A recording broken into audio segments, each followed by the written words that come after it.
नमस्कार भाइ बहिनीहरू, आज म तपाईहरुलाई कक्षा 11 को पाठ 11 रारा भ्रमण पाठ बुझाउने छु। यो पाठ एउटा दैनिकी रहेको छ र यस भिडियोमा म तपाईहरुलाई यस पाठको सारांश र पछि गएर दैनिकी कसरी लेख्ने भनेर बुझाउने छु। त्यसैले भिडियोलाई अन्त्यसम्म हेरिदिनु होला। धन्यवाद। दैनिकीलाई अंग्रेजीबाट डायरी पनि भनिन्छ र यस पाठमा म पाठको लेखकलाई लेखकको रूपमा औल्याउने छु। त्यसैले भिडियो अब सुरु गरौँ। दैनिकीको पहिलो दिन 2077 साल जेठ 23 गते। सधैँ जसो 6 बजे उठ्ने लेखक आज बिहानै 3:30 बजे नै उठ्छन्, किनकि लेखक आज प्रकृतिको अनुपम छाँटले भरिएको कर्णाली प्रदेशको मुगु अवस्थित रारामा जान लागेका थिए। झटपट्ट बिहानै उठेर नित्यकर्म सकेर लेखक जीपतर्फ लाग्छन्। जीपमा पुग्दा लेखकका अन्य साथीहरू आइसकेका थिए। आँपचौरको तल्ला फाँटबाट सुर्खेतसम्म आज जीप गुड्नु पर्ने थियो र जीपलाई आज करिब 400 किलोमिटर लामो बाटो गुड्नु पर्थ्यो। नवीन दाजु, ललिता भाउजू, गोविन्द गुरुङ, धनलाल सर, प्रवेश भाइ, मनमाया र लेखक सहित गरी 6 जनाको टोली बोकेर जीप तल्ला फाँटबाट सुर्खेतको लागि कुद्यो। ढोरपाटनबाट बग्दै आएको रुद्रवती नदीलाई दाहिने पारेर किनारै किनार जीप अघि बढ्यो। उहिलेदेखि कच्ची तर अहिले ग्राभेल गरिसकेको तल्ला फाँटदेखि रिडीसम्मको 30 किलोमिटरको अर्धकच्ची बाटोमा हर्ल्याङ हुर्लुङ गर्दै जीप अघि बढ्यो र बिहानको 5:30 बजे लेखकलाई रुद्रवेणी पुर्याइयो। तल्ला फाँटबाट बग्दै आएको रुद्रवती र मुस्ताङको दामोदर कुण्डदेखि लामो यात्रा गर्दै आएको काली गण्डकी एकअर्कामा समाहित भएको ठाउँ हो रुद्रवेणी र लेखकहरू रुद्रवेणीबाट रुरु क्षेत्रका नामले प्रसिद्ध तीर्थ एवं पर्यटकीय स्थल रिडी पुगे। जीप अर्गाली जोर्ते हार्थोक हुँदै पाल्पा तानसेन पुग्दा 7:30 बजिसकेको थियो। तानसेनको बतासे डाँडादेखि नागबेली बाटाका घुम्ती बटारिँदै गुडिरहेको जीप परबास पुग्यो र लेखकका साथीहरूले पाल्पाको जोरधारा पुगेर पकौडा, चाउमिन र चिया खाए। लेखक 9 बजे बुटोल पुगिसकेका थिए र बुटोलबाट पश्चिमतर्फ मोडेर गोरुसिङे लम्मी हुँदै साँझ 4 बजे कोहलपुर पुगे।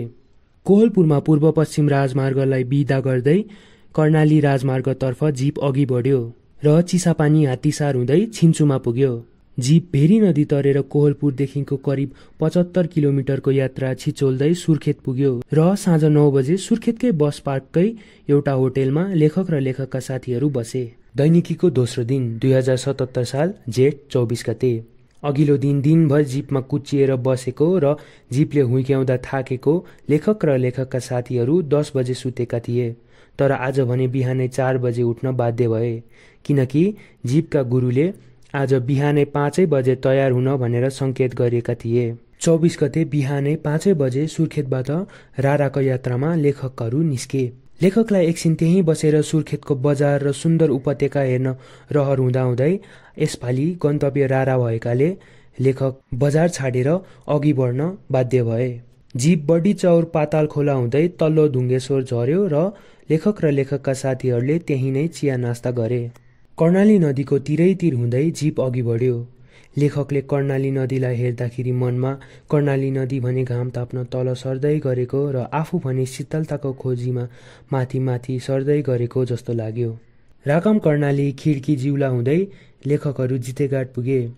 सिन्जाबाट र जुम्लाबाट झर्दै गरेको दुई बहिनी जस्तै हिमा र तिला नदी नागमघाटमा मिसिएर सुसेली हाल्दै त्यही जितेघाटमा आएर कर्णालीमा हेलिएका थिए। त्यही दोबानबाट लेखकहरू कालीकोटको सदरमुकाम मान्म र पिल्ली हुँदै नागमघाट पुगे। तिला र हिमा नदीहरू मिसिएको ठाउँबाट लेखकहरू हिमा नदीको किनारै किनारको राजमार्गलाई नछाडी सिन्जा उपत्यकातिर लागे। नागमबाट करिब 1.5 घण्टापछि सिन्जा उपत्यका प्रवेश गरे। सिन्जाका वरिपरि रमणीय बस्तीहरू र खेतहरूलाई हिमा नदीले जीवनदान दिएको लेखकलाई महसुस भयो। 2200 खस राज्यको राजधानी, नेपाली भाषाको उद्गमन स्थल र रातो मार्सी धानको उत्पादनको मूल थलो सिन्जा उपत्यकाभित्र थुप्रै गाउँहरू थिए।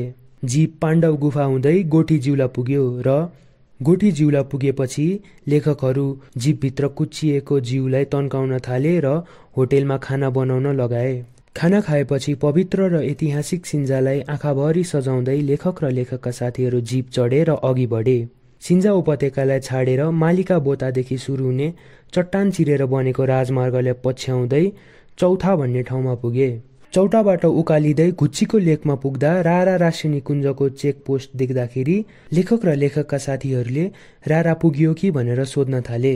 तर खासमा अझै केही ओह्रालो र जङ्गलपछि मात्र राराताल पुगिने रहेछ। त्यहाँबाट अघि बढेर पिनागाउँ हुँदै राराताल नजिकैको सल्लेरी जङ्गलमा लेखकहरू पुगे। गाडीलाई त्यहीँ रोकियो र लेखकका साथीहरू झोला बोकेर करिब 1 घण्टा जति जङ्गलको बाटो हिँड्न थाले। केही छिनपछि रारा पुगे र राराकै छेउमा अवस्थित रिजोर्टमा थाकेको झोलाहरू बिसाए। बेलुका नै रिजोर्टमा बसेर आगो ताप्दै गर्दा देखिएको राराको रात्रिकालीन सौन्दर्य र स्थानीयवासीहरूबाट सुन्न पाइएको देउडाको प्राकृतिक स्वादले लेखकको मनै भरियो। रिजोर्टमा पुग्नासाथ लेखक र लेखकका साथीहरूलाई हर्बल चियाले स्वागत गरियो। रारा भ्रमणमा विदेशी मात्र नभई स्वदेशी पर्यटकहरू पनि आफआफ्नो समूहभित्रै नाचगान र ख्यालठट्टा गर्दै रमाइरहेका थिए। चिसिएको शरीरलाई बलिरहेको आगाका रापमा सेकाउँदै आफआफ्नो भाषा र संस्कृति परक प्रस्तुति दिइरहेको दृश्यले लेखकलाई अति धेरै रमाइलो लागिरहेको थियो। यस्तो दृश्य देख्दा लेखकलाई सिङ्गो विश्वकै सांस्कृतिक केन्द्र बनिरहेको जस्तो लाग्यो।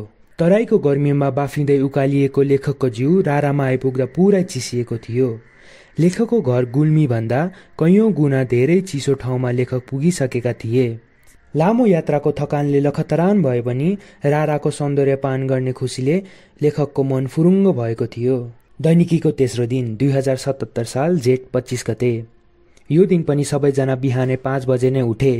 लेखक आफ्नो सपनाको गन्तव्य राराकै आगानी अगाडि थिए। बिहानै मिरमिर उज्यालो भएपछि लेखक र लेखकका साथीहरू राराताल हेर्न, छुन र त्यसबाट आनन्द लिन राराकै छेउमा पुगे। किनारमा छचल्किँदै आउने रारातालको बेताल लहरहरू आफूसँगै पिरती गाँस्न आए जस्तो लेखकलाई लाग्यो। रारातालको जादुमय सौन्दर्यले सारा पर्यटकहरू लट्ठिन थालेका थिए। सम्पत्ति, सुख र वैभवका पछाडि कुद्दा कुद्दै कृत्रिमताको मैलोले कटकटिएको मानव मनलाई धोइ पखाली दिएर प्राकृतिक मान्छे बनाउने जादु पनि यिनै रारामा रहेछन् जस्तो लेखकलाई लाग्यो। रारालाई पहरा दिएर बसेका वरपरको पहाड र त्यहाँ भएका वनस्पति सम्झेर लेखकको छाती गर्वले फुल्यो र लेखकलाई आफूभित्र नेपाली हुनको गौरवको नयाँ सगरमाथा उभियो। 10.8 वर्ग किलोमिटर ओगटेको क्षेत्रफल स्वयंले नै यस तालको विशालता, उच्चता र भव्यताको साक्ष्य प्रस्तुति गरिरहेको थियो। बिहान सूर्य उदाउँदा काँच झै टल्किने, दिउँसो चल्ने बताससँगै राराको पानी आफै हावामा लहरिँदै तरेली खेल्ने र आकाशमा बादल लाग्दा सोही बादललाई तानेर पुरै तालभरि नै ओछ्याई दिनभरमा 3 पटक सौन्दर्य सज्जा गर्दै पर्यटकलाई लठ्याउनका लागि रारा नानीले अनेक रूप फेरिरहने जस्तो लेखकलाई अनुभूति भयो। रारा नजिकै करिब 2 घण्टाको हिँडाइमा पुगिने मुर्मा टप भन्ने अत्यन्त महत्त्वपूर्ण ठाउँ रहेछ।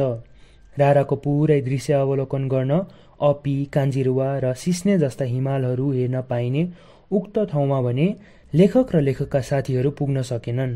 यसरी रारालाई हेर्ने र अगाउने धोको अधुरै छाडी अर्कोपल्ट अगाउन्जेल हेर्न आउने बाचाका साथ लेखक र लेखकका साथीहरू साँझ 7 बजेतिर पुनः रिजोर्टमै फर्किए।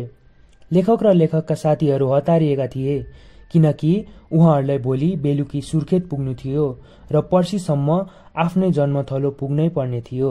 भाइ बहिनीहरू, यसरी दैनिकी सकिएको छ र अब म तपाईहरुलाई दैनिकी कसरी लेख्ने भनेर सिकाउन जाँदैछु।